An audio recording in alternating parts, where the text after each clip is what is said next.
Today I'm going to show you guys 3 different methods that you can use to get your stock plugins to sound better.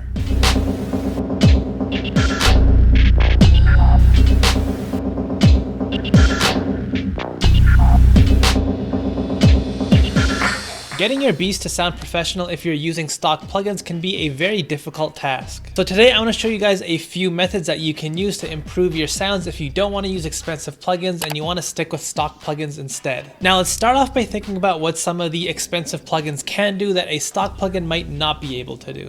One of the reasons why expensive plugins sound better is because they're able to create a more dynamic sound. Now you might be thinking, what exactly does that mean? Imagine playing a melody using a live instrument.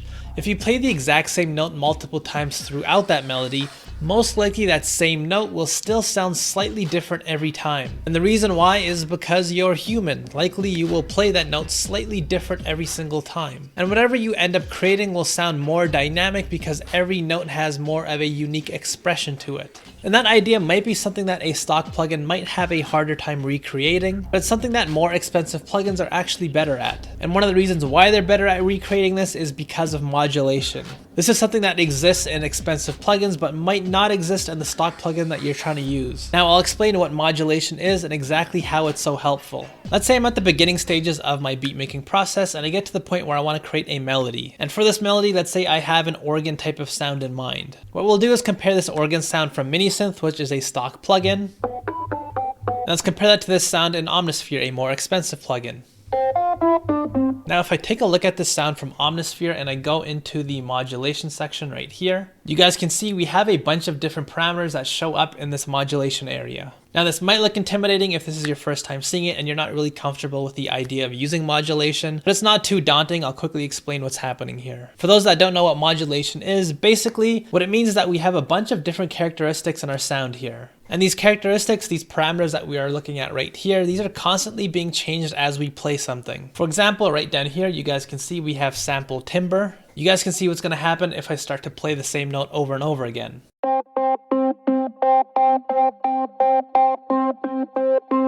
That little white dot was going all over the place. Basically, Omnisphere was taking this one characteristic, sample timbre, and it constantly changed the value of the sample's timbre as I played something. You can see what I mean here if I go out of the modulation area and back into the sound itself. Here we can see the sample timbre right here. And if I manually change it by hand,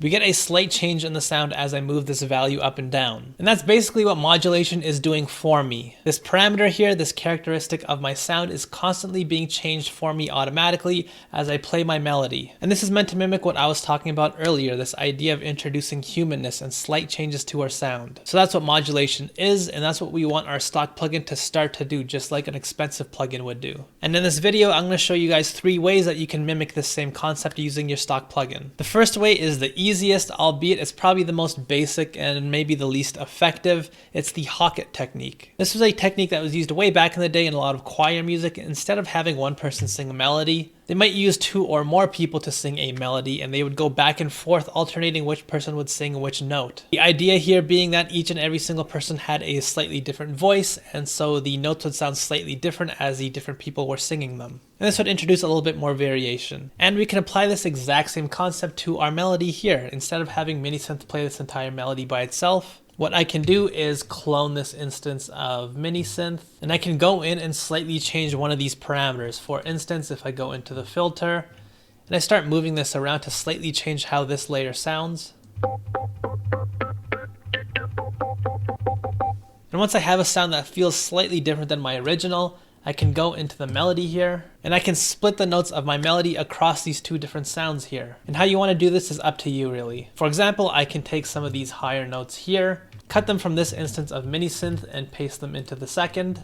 Or instead what you could do is a back and forth type of thing where you take every single other note, for example, and then you cut and paste that over into your second layer. Or if you want, just simply do it randomly. And so when you do this, you guys can hear the difference. If I go back to my original and have one instance of Minisynth play this entire melody,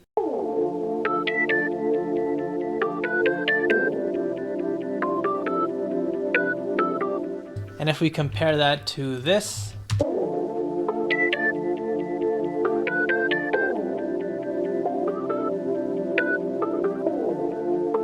you You guys can hear there's just a little bit more variation, which will help this melody feel a little bit more detailed and a little bit more dynamic and a little bit less like a cheap stock sound. But as you might have noticed, there's no real automation here, so this isn't really truly modulation. It's just a very basic, simple substitute to help introduce a little bit more of a dynamic feel into whatever you create. And if you do want to use more of an automated process, what you can do is learn how to use the modulation area in your stock plugin. And hopefully the stock plugin that you're using does have some sort of modulation feature. If not, I will also show you a workaround later on in this video. But for example, if I take a look at Minisynth here, and I go into the LFO section, you guys can see I have a few different parameters here that I can modulate. I can play with the filter of the sound as well as the frequency and with the oscillator itself. I can control just how much modulation I want with the amount knob over here, and I can control how fast I want it with the rate knob, as well as the shape of the modulation itself here. And you guys can hear how this melody will start to sound if I start playing around with some of these parameters.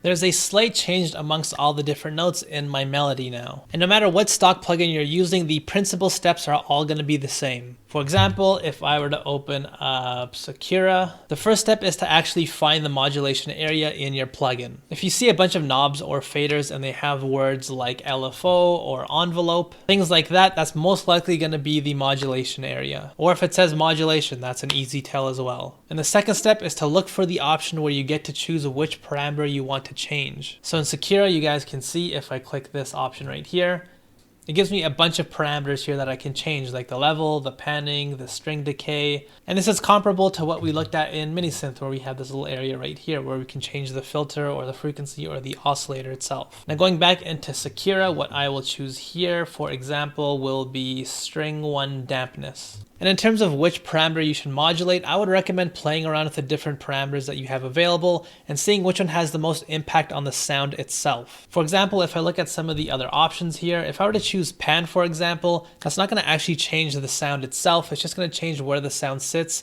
in the stereo mix. Whereas if I choose something like string 1 dampness, you guys can hear this is the parameter right up here. This is going to have a far more large impact on our sound itself.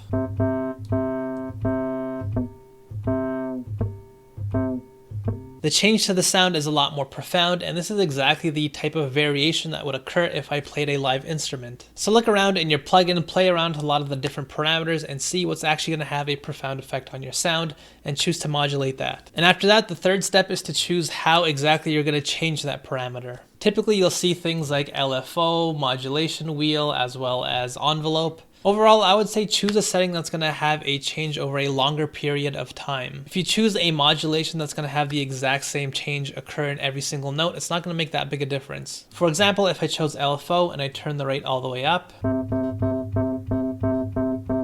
it's pretty much the exact same tone over and over again. Whereas if I bring it down,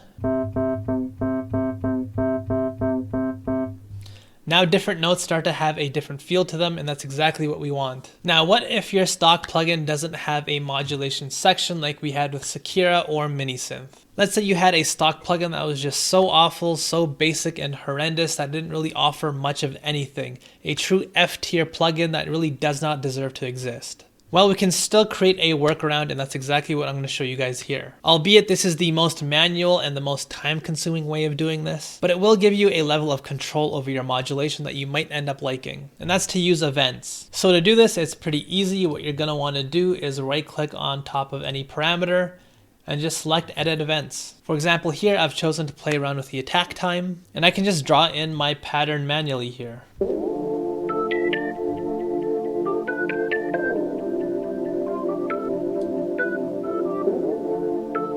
You guys can hear the different notes had a different attack to them at the very beginning of each and every note. So we've created a little bit more variation here. And if you do choose to use events to create this type of modulation, the good thing is that you're not stuck with whatever this stock plugin has to offer. For example, with Minisynth, we can only control the filter, the frequency, and the oscillator itself. Whereas if we use events, we can literally just right-click anything and change the events of pretty much every single parameter in this plugin. And using events also offers up using LFOs as well to create your modulation. So this is just a really great tool to introduce a little bit more liveliness and make your stock sounds just sound a lot better. I explained this method a lot more deeply in a video I made a little while back on how to improve your melodies. So check that video out if you want a deeper understanding of how you can use events to improve your beats. So those are 3 different ways that you can introduce more detail into your beats and have your stock plugins do things that more expensive plugins do. If you guys have enjoyed this video, like and subscribe. Let me know in the comments section below if you use any of these methods yourself already. My free drum kit's available in the description box below, as well as a link to the Discord if you want your beats reviewed live. I do that every 2 weeks, and I will see you guys next time.